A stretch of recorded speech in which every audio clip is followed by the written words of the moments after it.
Could you please state your name and a little bit about your military experience? My name is David, middle initial S, Doty. Enlisted in the service in February of '63 and retired in June of '83. Were you drafted or did you enlist? That's a good question because there's a small story behind that. Coming from a small town, Yeah. The draft board clerk was a good friend of the family, which was not unusual. Yeah. And so I was told that I would be coming up for draft in the next 60 days.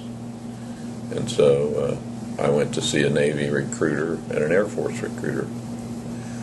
And I was accepted for NAVCADs in the Navy, but they wouldn't give me a class date.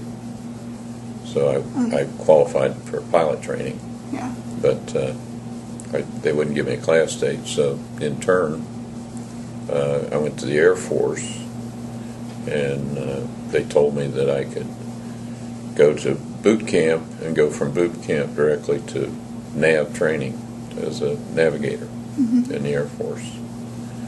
So I didn't have a whole lot of choice. Yeah. So I did that, and once I got to nav training, and I'd been there about 2 months, I got my card in the mail that said my class date for pilot training in the Navy was 2 months away. And I went in and said I'd like to transfer services, and the commander said a few short words and told me to leave. As in bad? Told you to leave? He says, you're going to get there about as quick as you get some other places. And he used a lot of short words to explain that. What did your family think about you going? They didn't really care. I mean, that's at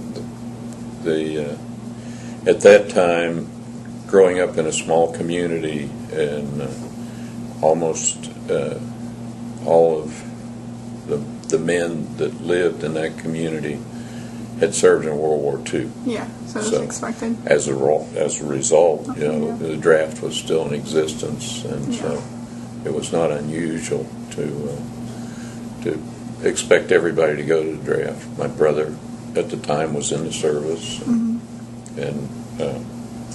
I figured I would probably go. I just didn't know when.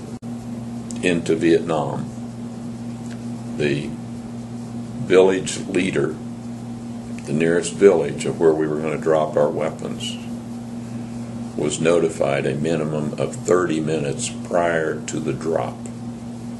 So that would be like if Russia was going to come over here and bomb the United States, and they were going to bomb within 30 miles of Mason, they would let the mayor of Mason know 30 minutes from now you're going to get bombed. So that it would give them time to evacuate the village. It would give them time to tell the enemy, because we really didn't know who the enemy was. Yeah. I mean, even the Army that was over there and the Marines that were over there in the trenches fighting, they didn't know who the enemy was until somebody pointed a weapon at them and pulled the trigger. And they didn't wear uniforms, so it was the start of a different kind of warfare. Yeah. One of the biggest Army bases in Vietnam was riddled with tunnels underneath. They come to find out years later, with Viet Cong tunnels, so that they could come in at night and in and out and all over. The Americans didn't even know it until after the war. How were you treated when you got back for good? I mean, were you in immense respect, or? Well, I was still in the service, so most of the military installations, especially in the Air Force, you're somewhat isolated from the public. Oh, okay. I mean, it's you get invited to the Rotary to talk about some of your experiences. You go to various civic organizations, and but there was not a major interaction publicly. It's kind of funny that years later I was at Pease Air Force Base flying 111s, and I went to the door one evening and somebody knocked on the door. I came to the door. They were passing a petition. They wanted to close the base of which I was working at, which was about 3 miles from where I was living. And I asked them, why? Why do you want to close the base? I said, well, my kids can't sleep at night when they fly out of that base. I said, how long have you lived in this town? They said, 5 years. I said, how long has that base been there? She says, I don't really know. I said, well, you ought to know that it was here prior to World War II, and it's still here now, and it's here for more than one reason, and I'm sorry that it keeps your kids up at night, but, it was here long before you moved here. Yeah. And, I don't think that even if I was willing to sign the petition, that they would close the base. Yeah.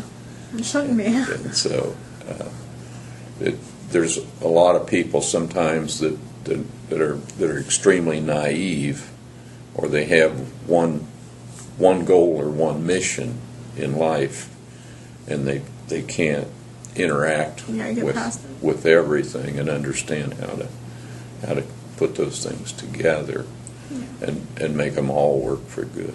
So. Yeah. If you could do it all over again, would you? Well,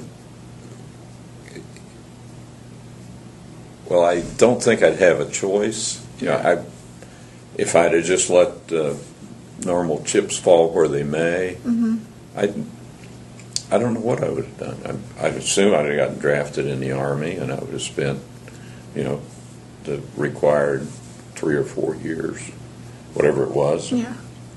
And I'd have got out and done something else. What would you have done? Or what would you? I don't know.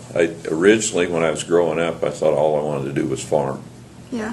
And when I got close to graduating from high school, my parents started asking me, my grandparents started asking me, what are you going to do? And my grandfather says, well, if you want to farm, he says, I'll get you a farm. And I kind of, talked to my dad a little bit, and he says, you're not farming with me if you farm. I want to thank you for doing this interview with me. Michael. My pleasure. And immense respect goes to you. Thank you for your service. Well, thank you. The service, if you're undecided, is a good place to start. It gives you a lot of options to grow from. But if you know what you want to do, go for it. Thank you. I recommend that wholeheartedly. Thank you very much. Thank you.